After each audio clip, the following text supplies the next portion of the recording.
Okay.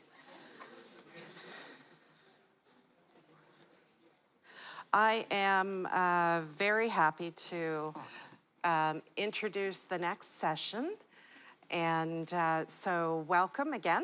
And this session, if you're wondering what it's called, it's Being the Bridge, Strengthening the Higher Ed Community's Capacity to Welcome Displaced Persons, Displaced Students. And it's section 1, segment 1. There will be a second segment after the break, after the tea break, okay? Now, I wanted to say, I just want to draw your attention to an important piece of work that we engaged in with the Strategic Advisory Council of the GDN in consultation with so many people across the world. We created a document that was researched actually by a graduate student from the Global North and a graduate student from the Global South,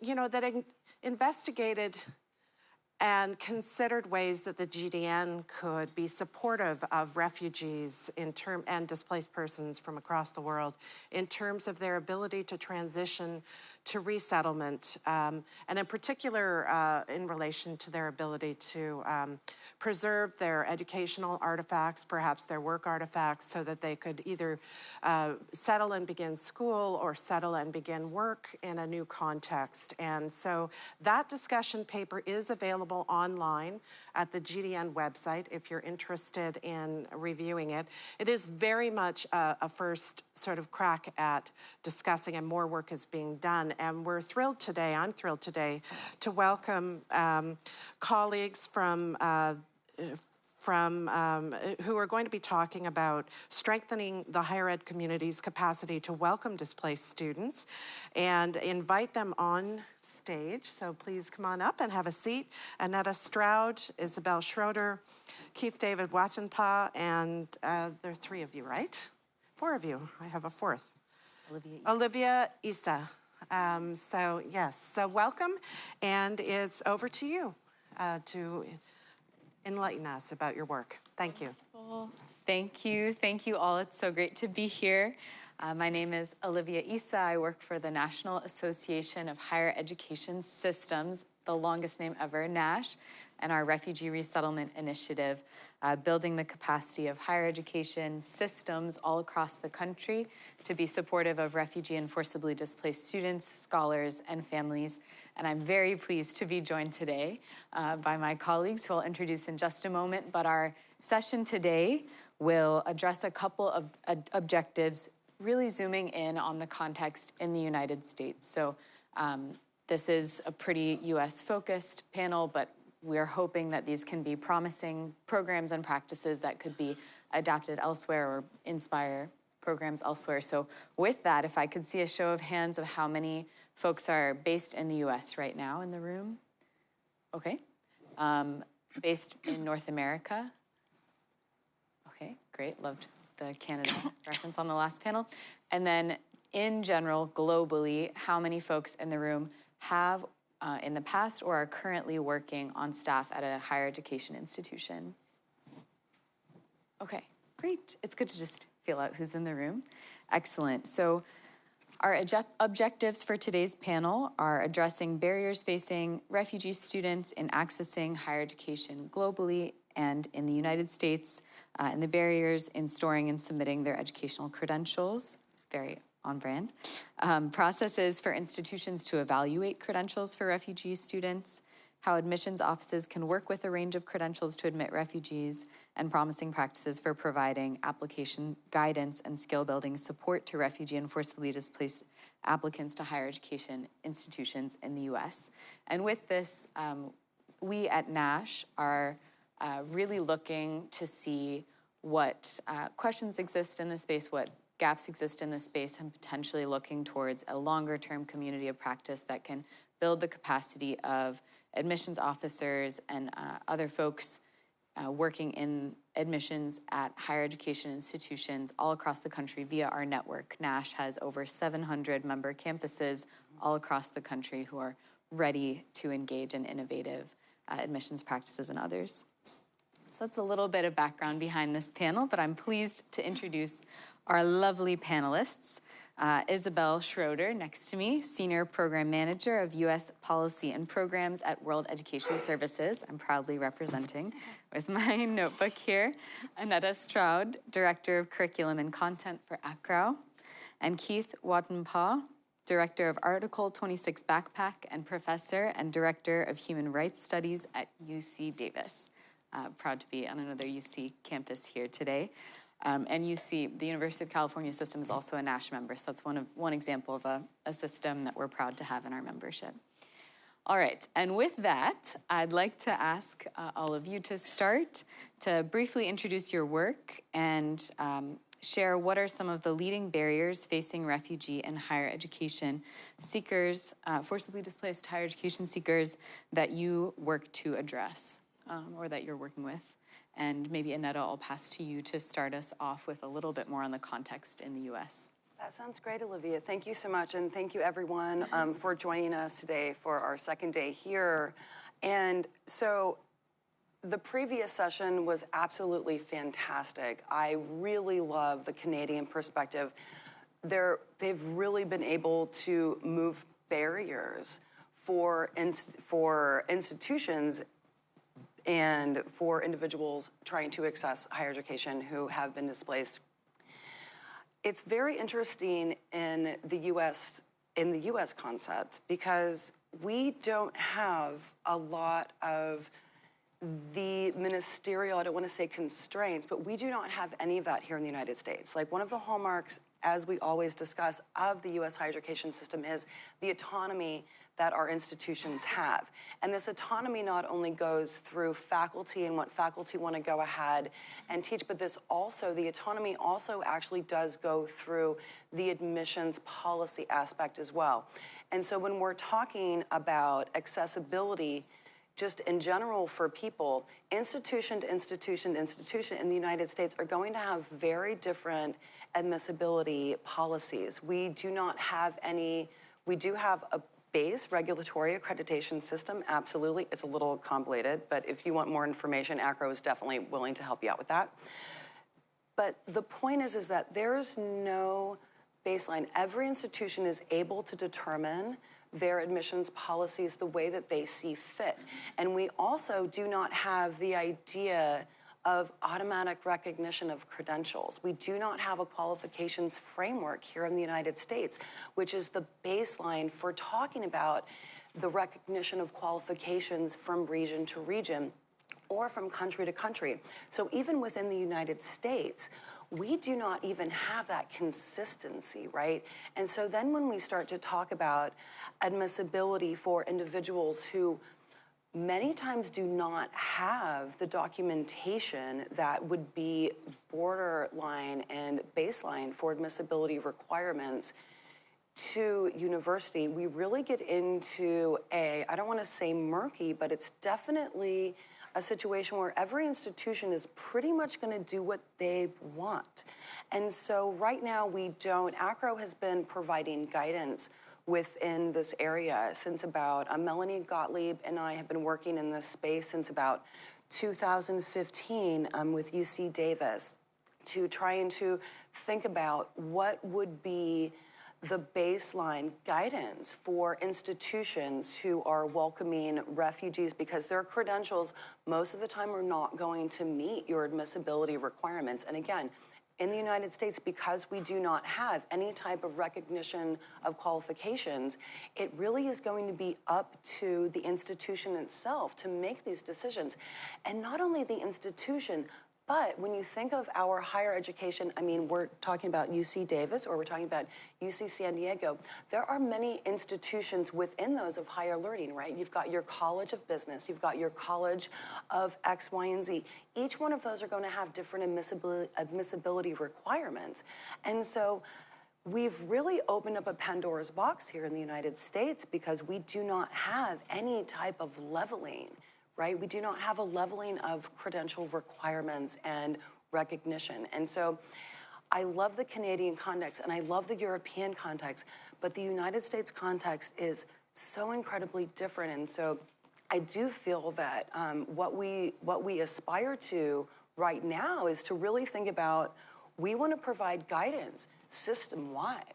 We really do. We want to get people together to talk about what we feel the baseline approach should be and what that guidance should be across our systems. And so that is why it is so exciting to have NASH RRI and to have all of us together to really think about, especially in the United States context where, again, we don't have those frameworks like Canada has and the European area of higher education has. We do not have that in the States. So what kind of guidance can we provide to institutions who are looking and who are trying to grapple with, what is this? This is a refugee, it's an I-94, but it's international. Who's it going to?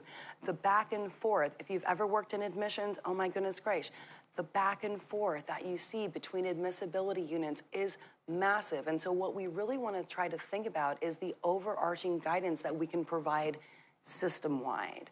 And with that, I'll go ahead and give it back to Olivia. So that's kind of just a context for the United States. Excellent, thank you. That's so helpful. And I would love now to turn to Keith, maybe since Annetta started to share what you've been working on, to share a little bit about what you guys are doing.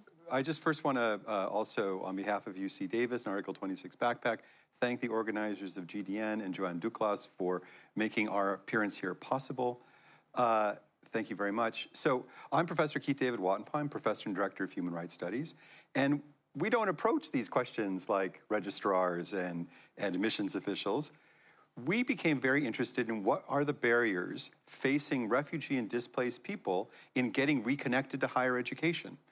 And that research started over a decade ago with I'm fondly remembering a meeting I had in the southern suburbs of Beirut, which are now under extensive bombing, where we met with refugee young people who had been college students in Syria. And we asked them, why aren't you back in college here in Lebanon? Why aren't you moving forward? And there were many answers, but there was one answer that we thought we could address, which was document safety, security, mobility, and connecting these young people with opportunities to have their credentials evaluated, to further integrate them into other higher education training pathway opportunities, from counseling to training to soft skills. And what emerged from that about now almost 8 years ago was the Article 26 Backpack, named, of course, shouldn't say of course, but named for the 26th article of the Universal Declaration of Human Rights, which guarantees to all of us, refugees or young people in first world countries, the human right to education, including higher education. Backpack was designed in part according to best practices from ACRO with Melanie and Annetta's input. It's a safe, cloud-based digital storage ecosystem that permits young people to upload. Do we have a picture? I saw it there. To successfully upload. And you can see here, this is an image from the Bekaa Valley in Lebanon, another place currently under attack, where young Syrians, some of whom were had been injured in the war, are using our UC Davis tool to safely photograph and upload into the proper place their academic documentation, credentials, letters of rec, anything they want, including an oral statement of purpose, which they can record both in their own language and in international language. Backpack has proved to be a remarkable tool. Let's look at another picture. Not only have we used it in the Middle East, but we've also used it extensively in Rwanda, helping displaced people and local Rwandans displaced from the terrible world wars in Central Africa. It was used to, if we could just go to our final image here, if you could see, these are some of the other languages that we've been able to use Backpack in, Arabic and Dari, Farsi. I think that's Russian, but that may be Ukrainian, I apologize. We've been able to deploy Backpack successfully in most of the major displacement zones of the last 7 years. So at most recent count, over 5,000 young people around the world are using Backpack to safely curate, organize, share, and then submit for evaluation through primarily ECE aid, I hope they're here, their credentials. And we've done a series of studies on this using the Backpack tool itself. We could email every backpacker in the world, and they've done surveys with us, and we've done interviews with them to know that they're using Backpack, and not just in the pursuit of higher education, but to make sure that their documents are safely stored. And so that's what Backpack is. And we see it as universal. We think that every human being on this planet should have access to something like Backpack. And it should be without cost, and especially for refugee youth and displaced people. Because over the last 7 years, we've begun to notice in our interaction with refugee young people, displaced young people, people in Africa, people in South Asia, that increasingly all these conversations that are happening at places like the GDN about portability, about the sort of digital credentialing, those conversations are leaving that population out. And I think that's wrong. I think that's wrong. And so one of the reasons why we're here at this conference is to, I think, try to begin a conversation with various stakeholders about how we can make Backpack live up to its full potential, not just as a great tool for digital storage and even communication with refugee communities, but as a way to build connection and to make sure that those people that need access to their human right to education most are not the ones left behind. Thank you. Excellent. Excellent, excellent. I love all these pictures, and I'm proud to share that I now have a mug as well. And Isabel, I'll turn to you as well to share more about the work you do and the barriers facing the folks you work with.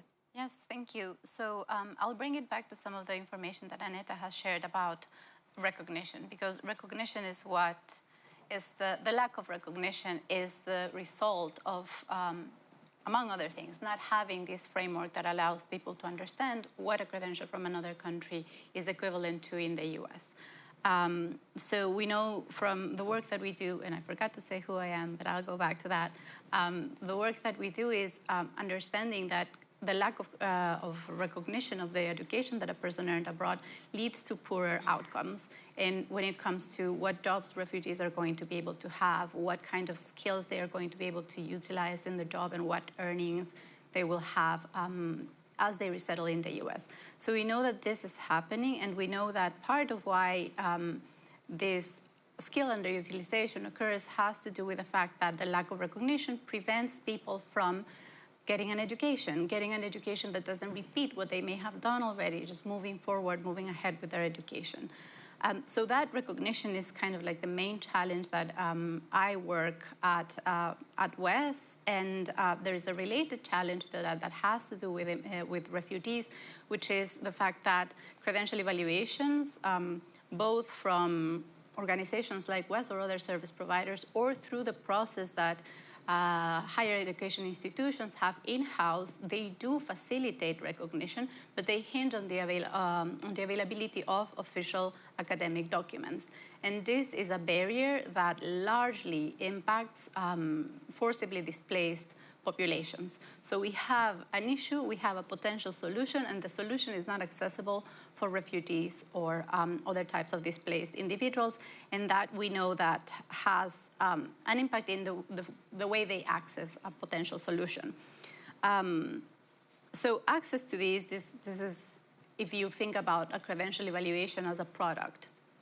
But if you think about a larger issue, it's how people may understand recognition and access credential evaluation. So if we think about the system or the ecosystem in which refugees resettle in the US, then you have an issue of awareness of whether there are solutions for somebody who can only get a copy or manage to get a screenshot of their diploma, and that is it. There is lack of awareness about that, both within the refugee communities and the displaced people communities, and also among the people who are providing supports, refugee resettlement agencies, oftentimes higher education institutions. And when there is awareness, then you have the other issue that is access. Knowing about a solution doesn't necessarily mean that you will be able to access that solution. So the system in which refugees must navigate going back to school or trying to find a job that's commensurate to their skills is really complicated. It's not necessarily well aligned. And the stakeholders in the system, of course, are also not necessarily talking to each other in the best way. And that that systemic piece of what is it that recognition does or does not, and where does it lead a person as they resettle, is some of the work that we do in the project, the program that I manage, which is the Gateway Program, which provides access to refugees and other displaced individuals to credential evaluations when they don't have access to those official academic documents from their countries of education, and it serves 7 countries. I manage the program in the US, but it also, as WES, operates in Canada. Excellent. Excellent. Thank you. And now my next question, I think I'll direct to Annetta first and then maybe to Isabel and Keith as well, is about the importance of singling out or seeing refugee and forcibly displaced students as potentially between international and domestic student categories. And so in the US context, there's a pretty big difference in the way an institution treats international student cases and domestic student cases, because there are often, usually, big differences in tuition, big differences in eligibility for aid, in-state tuition options, lower tuition rates, and all-around case support. And so oftentimes institutions I work with will have some refugee students who have been resettled to the United States, which means that they're technically domestic students. They have a pathway to citizenship in the US. They don't have another home. Their home is the US, but they often operate and require some of the social services that international students might need, right? Maybe additional English language support to help with essay writing, or immigration services if needed for family members, et cetera. And so, Annetta, I'd love to hear from you first when thinking about the admissions process and student services. What is the importance of differentiating between refugee and forcibly displaced students and other international or domestic students? That is such a great question, and thank you for providing the context, because, again, here in the United States, we honestly sometimes, from an admissions standpoint, we do not know who our people are. Like, from an international admissions perspective, I'm working with I-20s. I know who my international students are.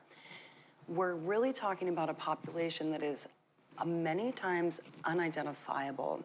And this is not only our refugee students, this is also, like in the United States context, this is also like our DACA students as well. This population, many times, again, you cannot see them immediately.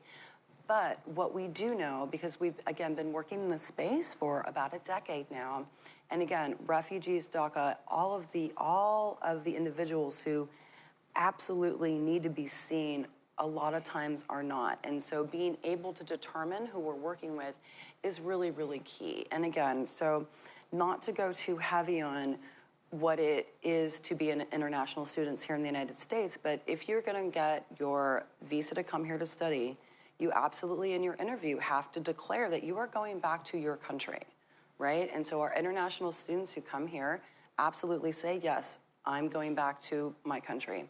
Our refugee students are, I mean, you're gonna go back to where? No, absolutely not. So a lot of times, and then these students are already here, right?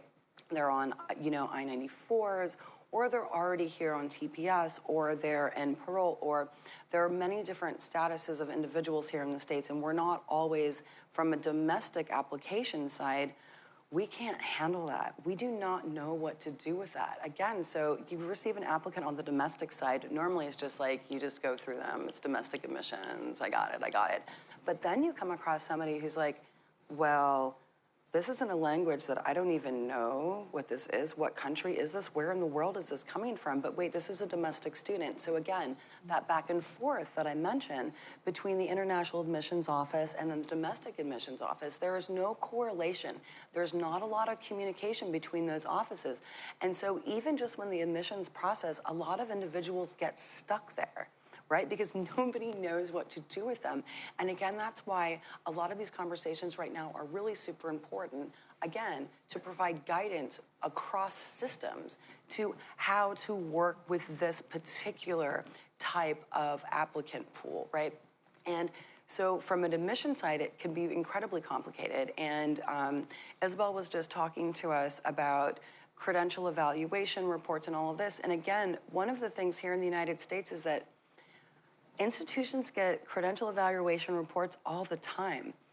But again, these are not legally mandated anything. We are not in Europe. We are not in Canada. These are not legally binding documentations, right?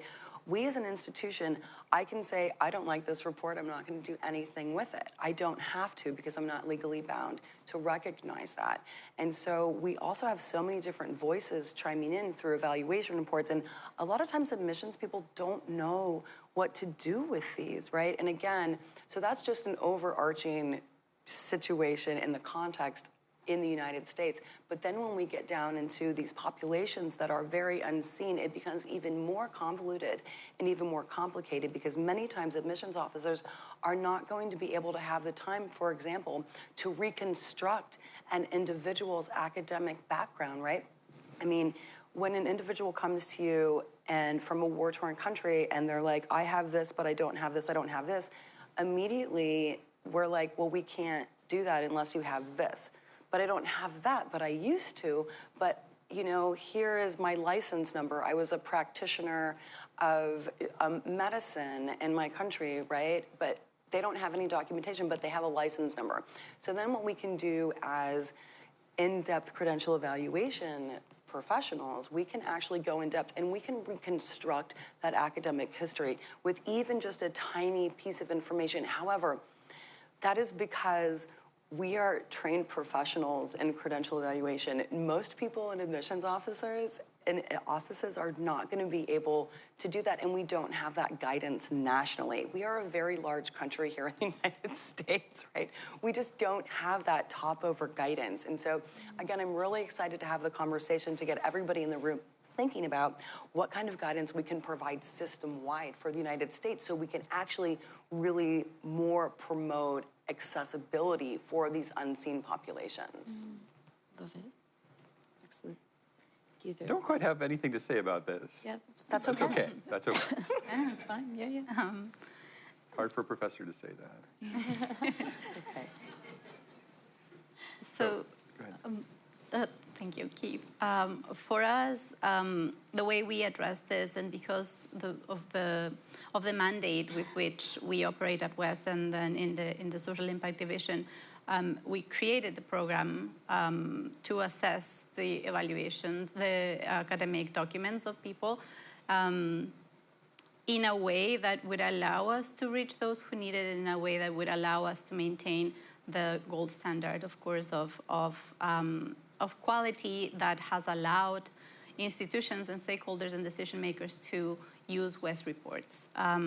The program focuses on 7 countries and is delivered through refugee-serving organizations, and that allows us, of course, to reach the right people, to reach them in a meaningful way, and these organizations are typically resettlement agencies, CBOs, some higher ed institutions, and we are partnering with organizations across the US. The way we did it, and which is what we're hoping we'll see, and what we are seeing already with Article 26 Backpack, is the method of remaining flexible and understanding the limits of the things that we control. In the case of WES, the strategy really had 3 components. The first one is meet people where they are. What is the requirement that we have that is posing an additional barrier for these populations? Can we do anything about this? And can we work with what they have already? Is this something that we have the capacity to do?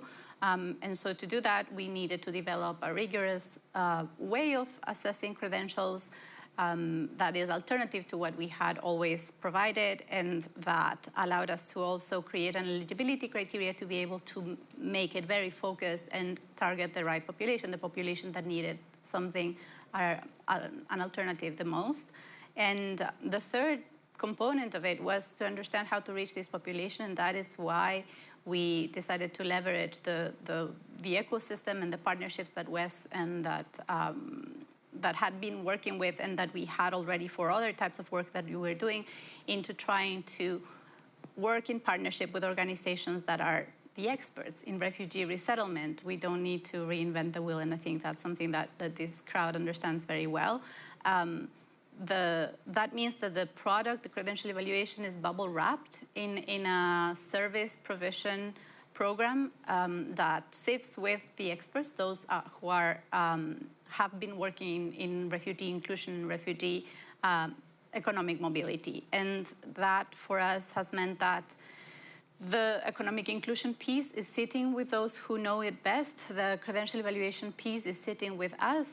The partners are able to understand when a credential evaluation is suitable for a person and when the person is eligible for the program, and then support them as they go through that. And it all happens in a context of wraparound services. That has also meant that we don't have to do outreach. The outreach is done by those who attract refugees and other displaced individuals. And it also means that the way in which the program demand has moved across the US is following already resettlement and internal migration patterns.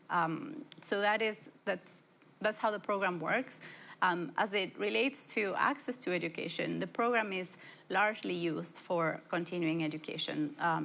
Over 50%, over 60% of the credential evaluations that we produce through the Gateway program are used for education. And that has been the case since the program was launched in 2019 here and in 2016 in Canada. And we know that will continue to be the trend. Largely, the institutions to which we send credential evaluations, about 70% are higher education institutions. So we know that in terms of what it does for access to education and how it empowers a refugee to continue their education and to have those conversations with the resettlement agencies or the organizations that are providing those services, that is where we see the impact. That's where we see that we're trying to, that we are creating solutions.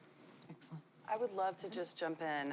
Isabel, thank you so much. And I think that a lot of that actually has to do with trust, right? Like the institutions who are receiving the individuals through the Gateway program, that is all based on trust, right? I mean, and so and this is a small, it's not a smallish program, but compared comparably, yes. So it's a little small, Absolutely. Right? But you have been able to garner trust with not only the institutions, but also employers. And we, at this panel, we're not really talking about skills-based going into direct employment. We're really talking about access to higher education, but the access to employment and skills-based opportunity are definitely something that I believe everybody in this room is really interested in, right? I mean, really, yes, all of yesterday's sessions, all of the conversations that we have in general are about how, especially in the US context, how are we going to fill the employment voids that we're starting to see already? So a lot of this is,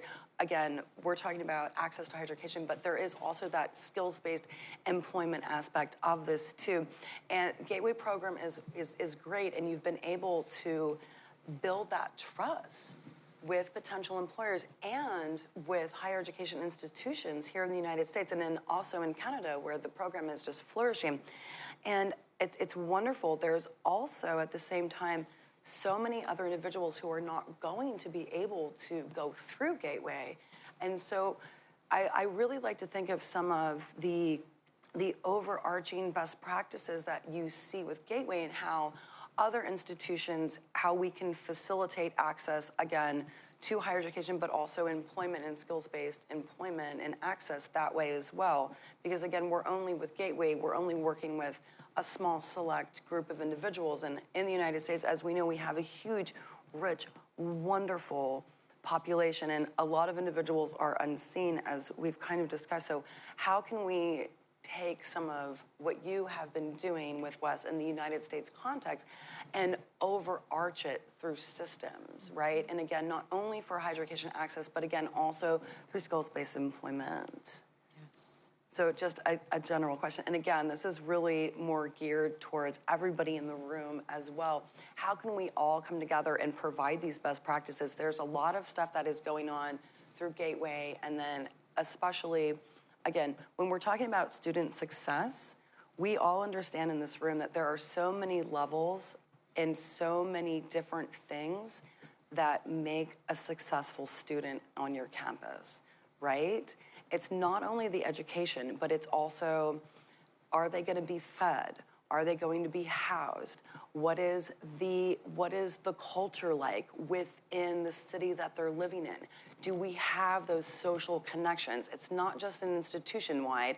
There are so many facets and so many different points from the hub that we need to provide specifically for this population to be successful. We need all of it. More, I don't want to say more than domestic students do, because as a domestic student, I had a lot of problems, right? But, you know, I had a social network.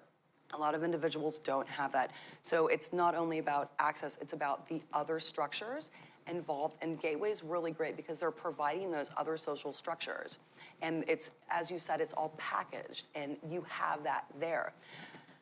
For individuals not going through a gateway, you know, how are we as institutions, how do we connect those community profiles? How do we work with the entire network to make our students successful? Because really, in the game, we want students to be successful on our campuses, right? Mm-hmm. The answer is yes, right? Yes. Okay, just making sure. Okay, I'll leave it there. Thank you. I do have one last, maybe we can keep it brief, question, and then would love to take maybe 1 to 2 questions from the audience before we wrap up. And we have our action item at the end. So if I could ask each of you on the panel, how have efforts unfolded to address these problems within the last decade in the US context?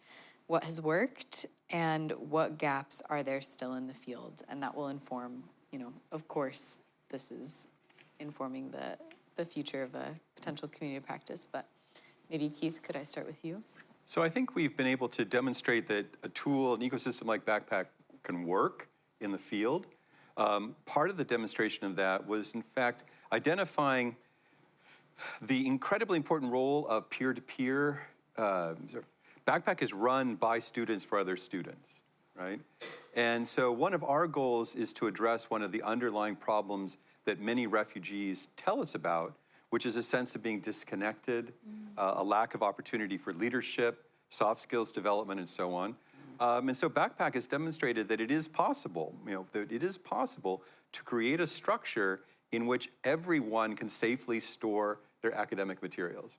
It may not, you know, these are not going to be documents that are necessarily official. These are not necessarily going to be documents that interoperate as well as many in the first world would like them to. But when they get on the desk of someone like Annetta or someone at WES, they'll be there, right? But I also, this is hard to convey often to people in the first world, which is there's this phenomenon we call document anxiety, which is this. It might mean something different for you guys than it does for a refugee or displaced person, but it's this incredible fear, almost immobilizing fear, that their documents might be lost and that they will be stuck, right? And so Backpack helps with that.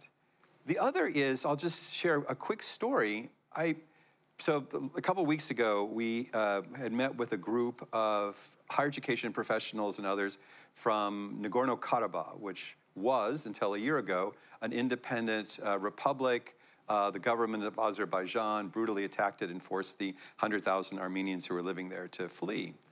And we were working with these Armenian professionals, and we developed a backpack in Armenian, and then also one in Russian, so they use those interchangeably.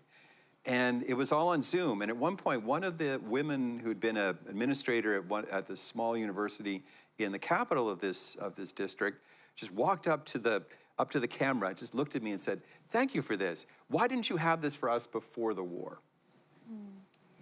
So in other words, that something that I think we as a community need to think about is that Backpack has done a great job of being able to go in as things are starting to go bad, and unfortunately too late, especially in the situation in Afghanistan, where we just could not effectively respond beforehand.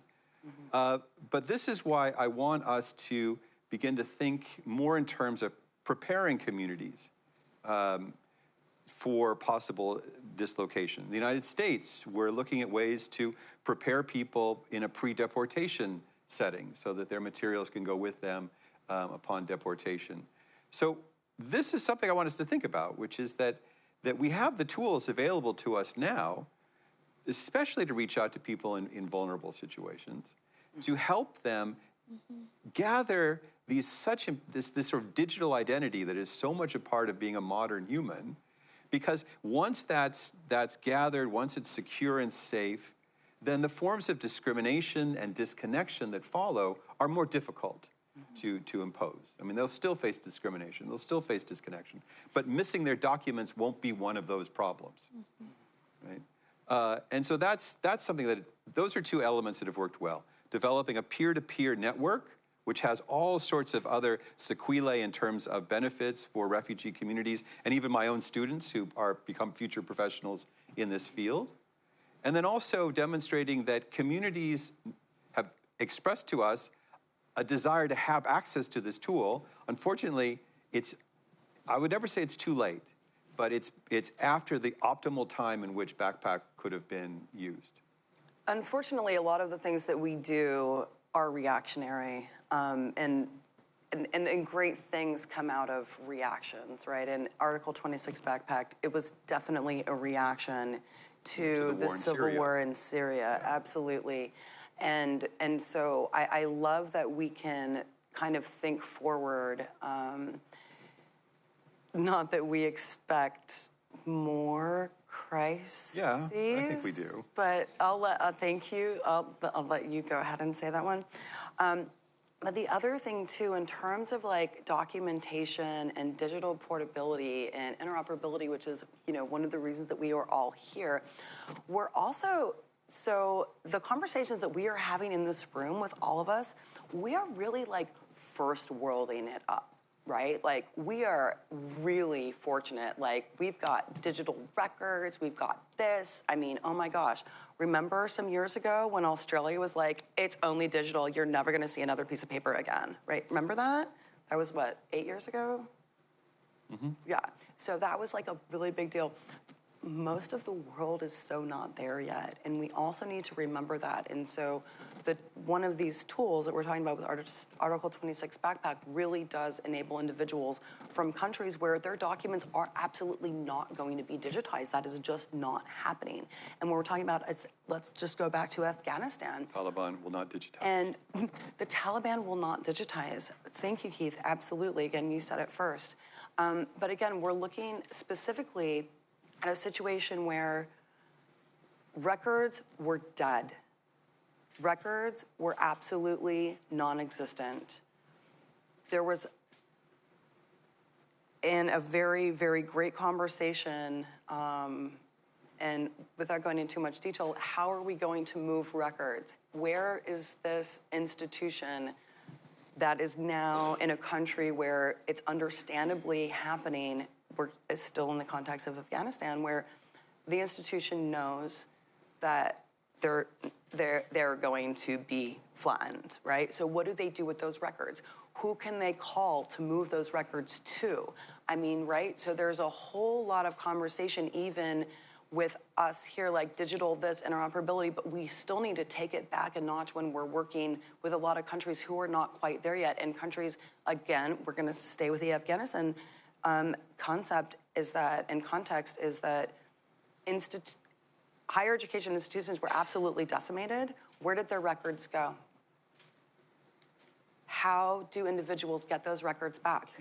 They cannot unless those records were moved and housed by another country's institution. So again, I mean, we have a lot of great thinkers in this room about where we want to go, but let's not forget individuals who are not going to have access to this digital realm of things. Like, let's not go too far. Let's not leave anybody behind, right? And I think that that's kind of where. Can I just add one thing about Afghanistan and Syria too, which I think are problems that this organization can think about and try to help solve, which is that in the case of Afghanistan, women are not going to be permitted to have access to their documents from the state. Why would you want a woman to have access to? Exactly. So in the case of Syria, if you're a regime opponent, you'll not have access to the documents produced by the state at state-run institutions. Mm-hmm. So we're actually in a world today where oppressive states use access to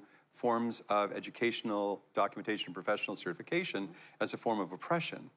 And that figuring out ways to assist the individual in sovereignty over their records is really a key element of what an organization like GDN should do. And I know we think about this from a digital privacy, digital sovereignty idea within the first world context, but in terms of societies in which, not only do we have more crises, but we have more authoritarian societies on the horizon, right? Mm-hmm. So authoritarianism is also one of the great challenges that will face the portability of documents, the sovereignty of digital identity. And a tool like Backpack is ideally situated to help that in that way, because we store on the cloud Afghan documents in California, where California law prevails. And we go, oh, we're at 0. Yeah, thank you. I hate to interrupt. I loved this conversation, especially following the previous panel that also talked about who's left behind with the digital move. So thank you so much, all three of you. And thank you as well to GDN. It's been a privilege partnering on this and learning from the tools of the digital credential wallet. And so before we wrap up, maybe as folks are leaving, if you're interested in contributing to what we've been talking about a national in the U.S. guidelines and community of practice on guideline building for the country, would love to get your input or just your contact through that QR code. So if it all works well, hopefully you can share and stay in touch through that QR code. And after the break, we'll hear from some student leaders in this work as well. Okay, thank you all very much. This is a terrific presentation. It underscores some work that has been fundamental and central to my career in GDN and outside of GDN, which is accessibility and inclusion of everyone, because education opportunities are transformational for people and fundamental to building a life that matters to them, right? Particularly in vulnerability, in those moments of vulnerability. And this has become a focus of the GDN over the past couple of years, and it's just so wonderful to hear about all the work that's been done by your organizations. And I want to acknowledge in particular, I follow you on Backpack 26, Article 26 Backpack. I'm on your mailing list, actually, and have been following it for a while.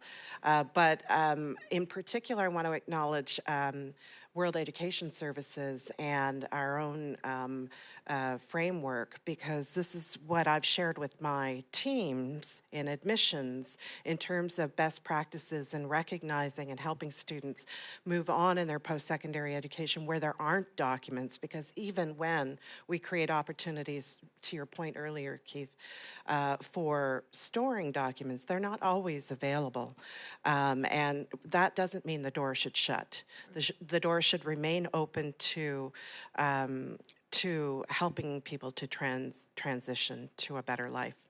And that means being flexible in our recognition of what learning artifacts are and how people can show and demonstrate that they've gained experience or formal education previous to coming to our countries. So it's really a holistic set of ways to solve problems, right? So thank you very much for the commitment of your organizations and teams, and to everyone else in the audience who I know have really committed to this from a values-based perspective, not just because of cool interest in technology or being interested, because understanding that this is really the way of making our work human. I want to also, so thank you again for a wonderful. So we are heading now into a tea break, and then the next set of concurrent sessions begins at 11 o'clock. And so they are in several different rooms, so give yourself time to travel to those rooms. And but in the meantime, enjoy your break and the chance to chat and discuss the ideas that have been raised today. Thanks again, everyone.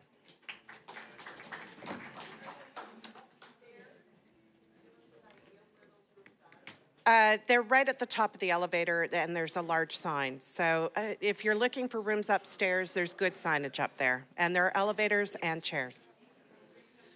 Elevators and stairs, I mean.